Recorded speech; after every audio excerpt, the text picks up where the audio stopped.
During the time of Jesus, the Jewish leaders, men known as the Pharisees, Sadducees, and scribes, were the religious authorities of the time. They followed the laws of Moses and believed they understood God's teachings better than anyone else. The people listened to them and followed their words diligently, and that was when Jesus returned back to the town.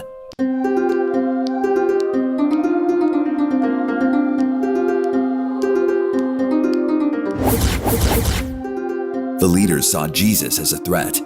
He was teaching things they didn't like. And he had a way of reaching people's hearts that made them uncomfortable. As Jesus continued his ministry, the Pharisees watched him closely, hoping to find a reason to accuse him.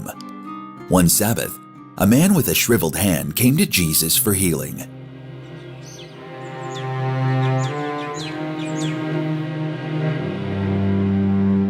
The Pharisees were eager to see what Jesus would do, knowing that it was against their interpretation of the law to work on the Sabbath. Let us see what he does now. Will he work today? Isn't that breaking the law of Moses? I'm sure that he does break the law. We can catch him red-handed. Ha ha! Jesus called the man forward and asked the Pharisees, Me? Huh? Yes, come forward. Is it lawful to do good or to do evil on the Sabbath? To save life or to kill? The leaders remained silent. Jesus looked around at them with anger and sadness, knowing their hearts were hardened. He told the man, Stretch out your hand. And immediately, the man's hand was healed. It was a miracle. Instead of rejoicing in the miracle, the Pharisees left and began plotting with others about how they might kill Jesus.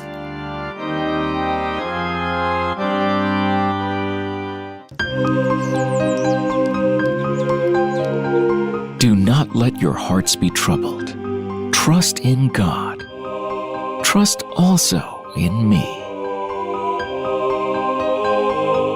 As Jesus continued teaching in the temple, the Jewish leaders became increasingly bold in their attempts to trap him. They approached him and asked, By what authority are you doing these things? And who gave you this authority? Jesus, knowing their hearts, answered them with a question. I will ask you one thing, and if you want to answer me, I will tell you by what authority I do these things. John's baptism, was it from heaven or from men? The leaders discussed among themselves. If they said it was from heaven, Jesus would ask why they didn't believe John. But if they said it was from men, they feared the people because everyone believed John was a prophet.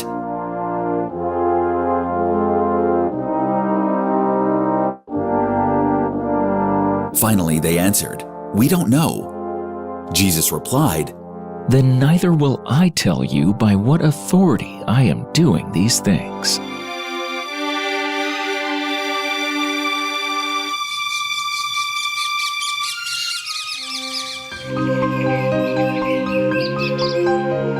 As Jesus continued teaching, the Jewish leaders tried to trap him with tricky questions.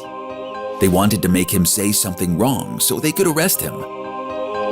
Whatever you ask in prayer, believe that you have received it, and it will be yours.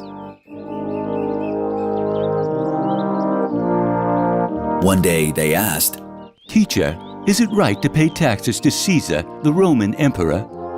They thought that if Jesus said no, he would be in trouble with the Romans. But if he said yes, the people might turn against him because many Jews hated Roman rule.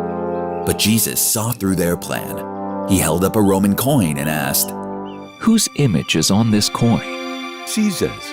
He answered, Then give to Caesar what belongs to Caesar, and give to God what belongs to God.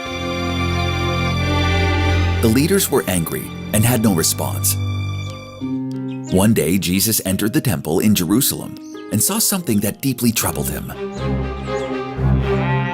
The temple, which was supposed to be a house of prayer, was filled with money changers and merchants selling animals for sacrifice. They were turning God's house into a marketplace, cheating people out of their money. Jesus made a whip out of cords and drove out the merchants, flipping over their tables. It is written, my house will be called a house of prayer, but you are making it a den of robbers. The Jewish leaders were outraged.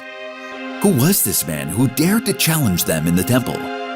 From that moment, they began to plot how they might stop him. The leaders were determined to stop Jesus. They decided to meet in secret to make plans to arrest him. They needed an accomplice, someone who worked closely with Jesus on their side. It was Judas Iscariot, one of Jesus' 12 disciples. He was willing to betray Jesus. The leaders paid him 30 pieces of silver to share the information regarding Jesus' plans. On the night of the Passover, Jesus was praying in the Garden of Gethsemane. Peter, Paul, and other disciples were waiting a little far away while Jesus prayed. When Jesus returned after his prayers, Judas appeared along with the soldiers to arrest him. You cheater. Peter, don't. But Peter didn't listen. He struck one of the servants of the leaders, cutting off his right ear. No more of this. And he touched the man's ear and healed him. Then Jesus said to the chief priests, the officers of the temple guard, and the elders who had come for him, Am I leading a rebellion that you have come with swords and clubs? Jesus was taken before the high priest, Caiaphas, and the other leaders. They accused him of blasphemy, claiming he called himself the Son of God. They mocked him, and finally, they brought him before the Roman governor, Pontius Pilate, demanding that he be crucified.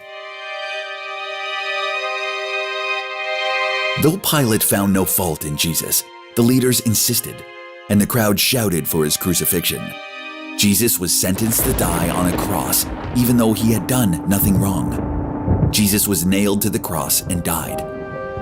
But 3 days later, he rose from the dead, showing his victory over sin and death.